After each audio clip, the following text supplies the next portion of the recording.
Bismillah ar-Rahman ar-Rahim. Alhamdulillah wa salatu wassalamu ala Rasulullah. We continue reading from Imam Al-Ghazali's Kitab Sharh Ajaib al-Qalb, The Marvels of the Heart.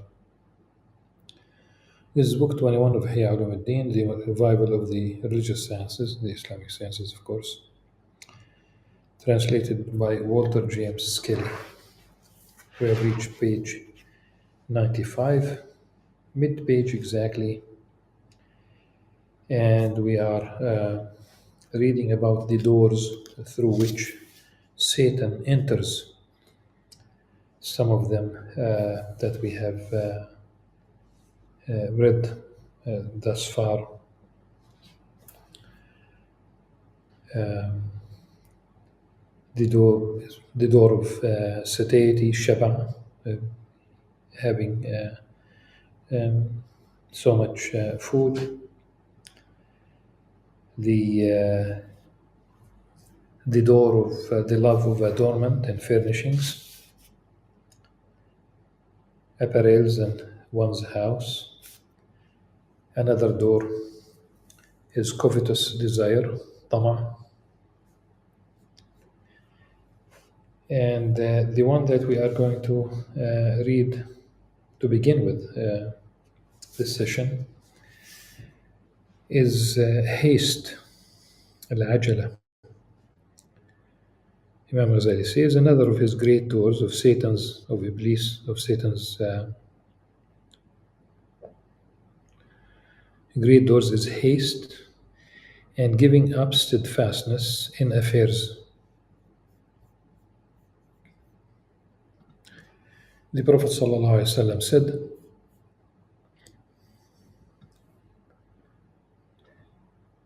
haste is from Satan, al-ajalatu min ash-shaytan, and deliberate action from God the Exalted. The hadith, I have read that at least it is Hasan, but I have read that it is sound. Really, the most important thing is that it is not weak, it is not forged. And haste, al-ajala, in action and making decisions, and if it's a very important decision, very important issue, they say sleep over it, spend the night before you make a decision. Don't sometimes some people will give lectures and about how to say no, at least how not to say yes immediately if it's a big issue, and just take a deep breath, as we call it, at least just wait, think. So العجز من الشيطان والتأني من Allah, deliberate action from God the Exalted. التأني has been also narrated as al-ana من Allah. والتأني والأنا, it's the same root, inshallah, of course. He said to his Prophet, Allah subhanahu wa ta'ala, God said, man was created of haste. خلق الإنسان من عجل. And he subhanahu wa ta'ala said, and man is ever hasty. وكان الإنسان عجولا. He also said to his Prophet sallallahu alaihi wasallam, do not hasten with the recitation of the Quran before its revelation is completed to you. ولا تعجل بالقرآن من قبل أن يقضى إليك وحيه. This is because actions should follow clear understanding, تبصرة, and experiential knowledge. Clear understanding requires reflection, تأمل, and measured action, تمهل. But haste prevents this. Don't we read even on I love to read what's written on trucks and cars, big or small, on the rear of usually of trucks. One of them is, of course, it's well known, a proverb: في التأني السلامة وفي العجلة الندامة. In deliberate action is safety. Taking your time, you know, doing things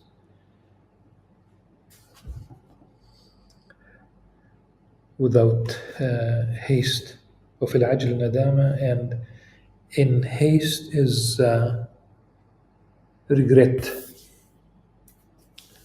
meaning also that there is no need for you to speed on the road. That's the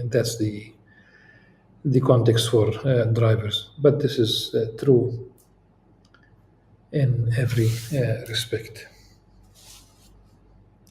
Sometimes they say رب عجلة تهب ريثا, but this might be rare, and it has to be contextualized, and it should not be used to promote or justify haste.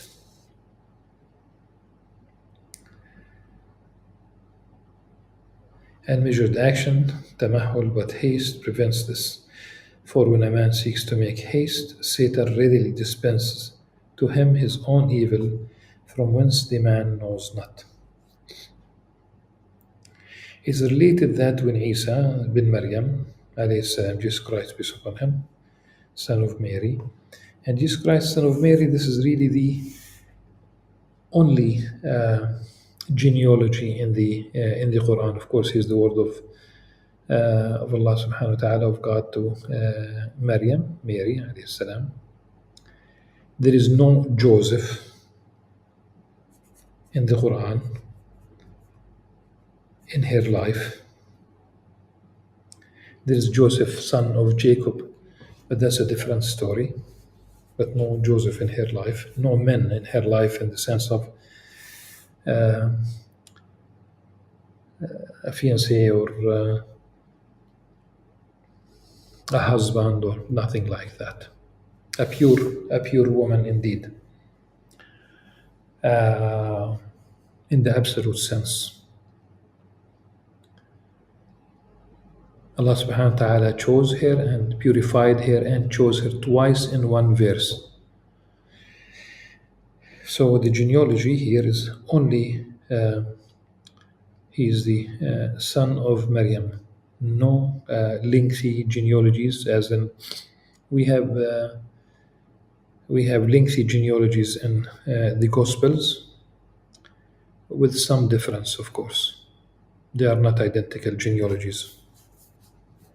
And if we have differences, obviously they don't match, they're not compatible, and it means at least one of them, for us as Muslims, of course, both of them are wrong, but it's really important to highlight this.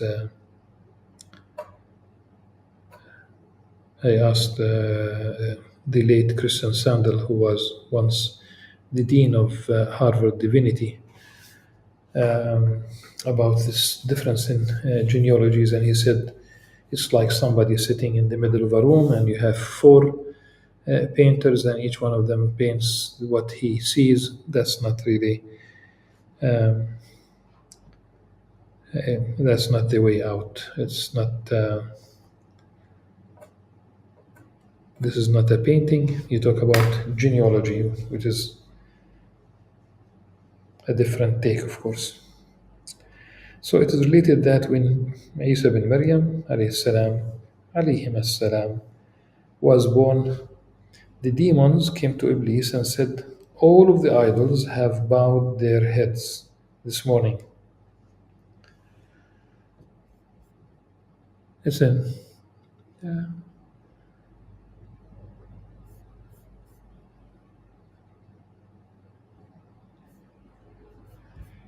they bow their heads نكست رؤوسها.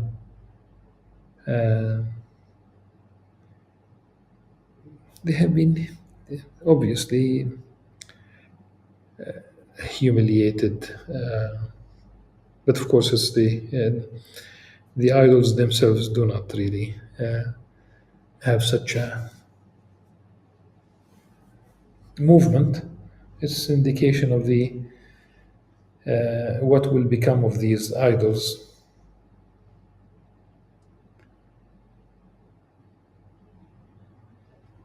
He answered, Iblis, Satan, this is some new event that has taken place. Keep your places. So he, Iblis, flew over the earth until he came from east to west, but he found nothing. Then he found that Isa alayhi salam had been born.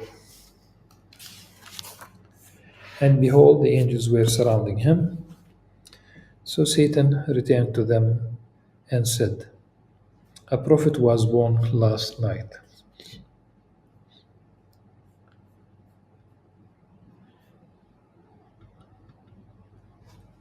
البارحة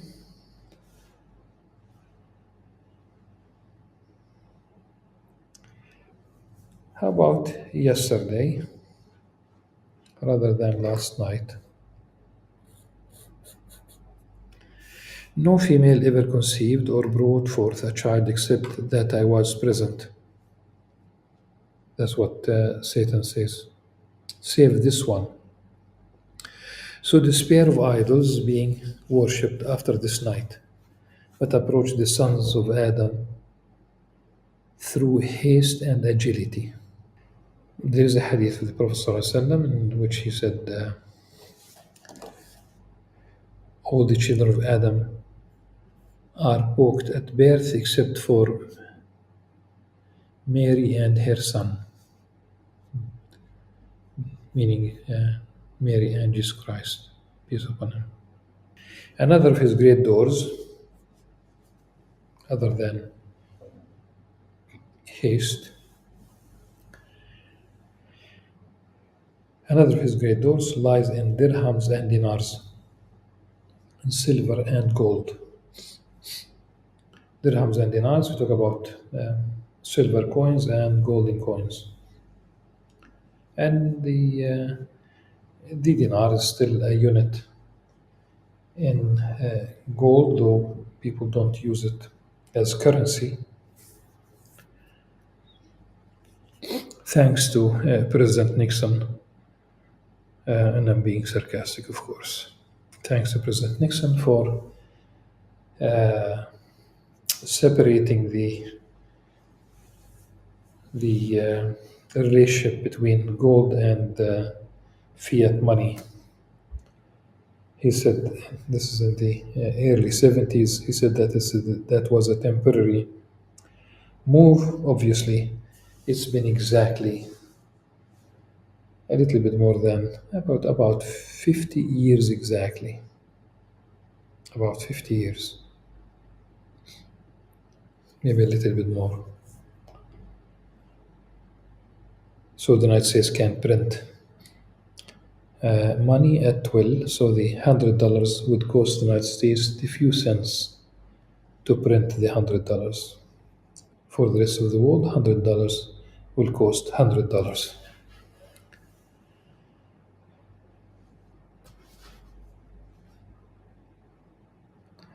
So another of Satan's great doors lies in dirhams and dinars and other types of possessions, such as goods and beasts and estates.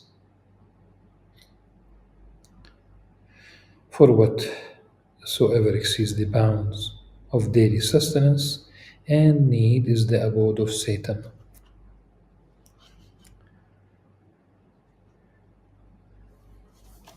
Of course, it's not a small issue. So remember that for whatsoever exceeds the bounds of daily sustenance and need is the abode of Satan. For he who has his daily provisions supplied has an empty heart. I would say that a state, I mean, if what a state has is the sum total of what all individuals of the state have, then we do have a problem. I mean, there should be like a strategic, the state, they should have a strategic uh,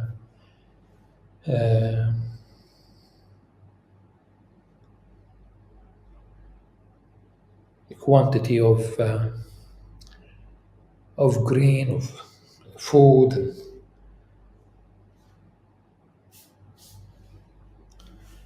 and you need business people who will deal with all these things. You need farmers who will deal with large quantities of producing large quantities of food, and there is no guarantee that if you have only that what you need, there's no guarantee that your heart will be empty, meaning that this will ease your transition into spirituality, and that Satan will not enter. It could be the other way around.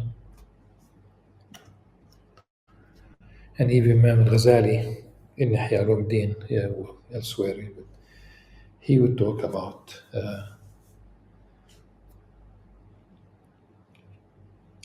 the provisions that the Prophet ﷺ provided to some of his household, and that sometimes he would even give charity out of the food of his family. Well, it reached the stage of, in at least in part of the life of Aisha anha with the Prophet ﷺ, they spent 2 months in a row subsisting on al-aswadain, dates and water, and they have been described as al-aswadain, the two blacks, because the dates of Medina are black. Normally, the dates are brown, dark brown, sometimes light brown, depending on the type of, but the tamr of Medina is black. And simply by extension, water was described as black in this case. 2 months, 3 crescents, 3 crescents. Between the 3 crescents, you have 2 lunar months, except for gifts of milk from the Ansar.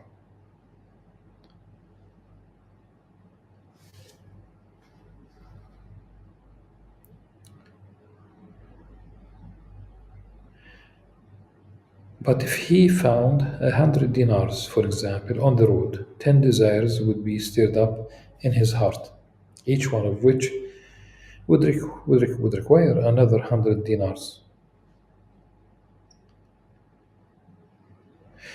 So what he found would not satisfy him, but he would need 900 more. Before he found the 100, he had been self-sufficient. And now, when he has found the 100, he thinks that through them he has become rich.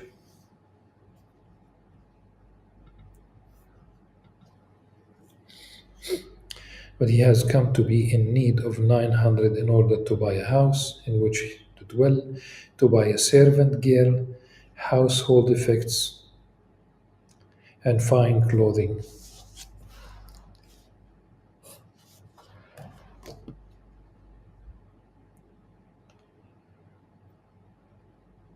I try to address the notion of slavery, because obviously, and that's what my Islamic studies teacher in middle and high school, that's what he taught us, that Islam came to end slavery.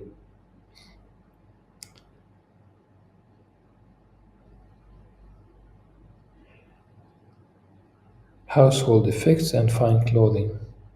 Each one of these things calls for something else to go with it, and that for something else ad infinitum, until he falls into a pit, the bottom of which is Jahannam, waliyadu billah, for it has no other end. Open-ended consumerism. One thing leads to the other. Consumerism.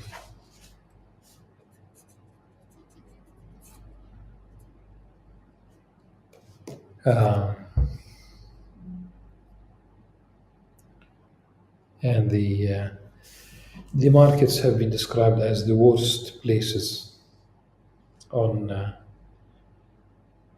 earth. And if you think that if a market, what was the market in the past? For the most part, women were still wearing decent clothing, not revealing clothing. And today, if you go to a mall in what we describe as cosmopolitan cities, during the summer, what will you see?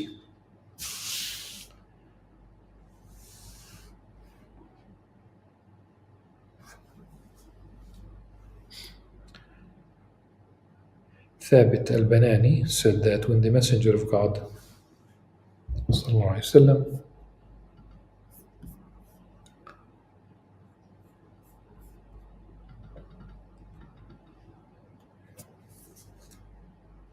was sent forth on his mission, Iblis said to his demons, "Something has happened, so go and see what it is." They dispersed in their search until they were weary.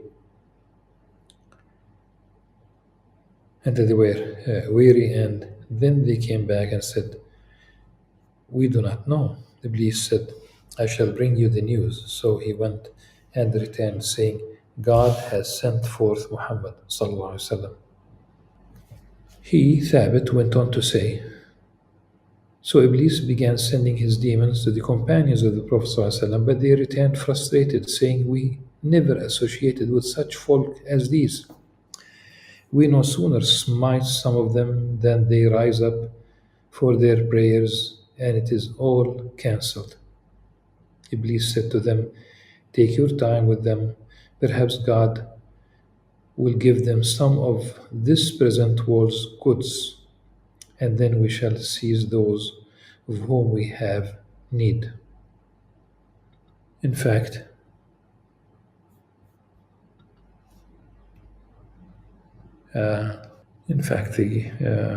the hadith includes a supplication by Satan for that Allah subhanahu wa ta'ala will grant the companions of the Prophet ﷺ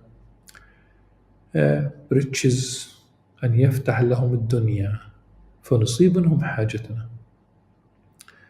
Well, this hadith is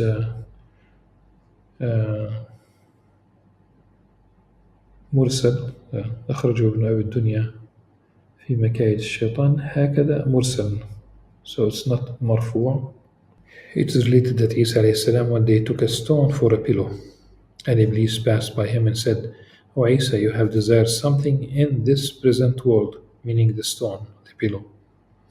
So Isa alayhi salam took it and threw it away from beneath his head and said, "You may have this along with this present world. Have it, in a sense. Take it." And in reality, he who owns a stone to use as a pillow for sleeping possesses something of this world that Satan could possibly use as a tool against him. Take, for example, a man who rises by night for prayer. Whenever there is near him a stone that he can use for a pillow, it keeps calling him to sleep and to use it as a pillow. Were it not for this, he would not think of doing such, nor would his desire for sleep be aroused.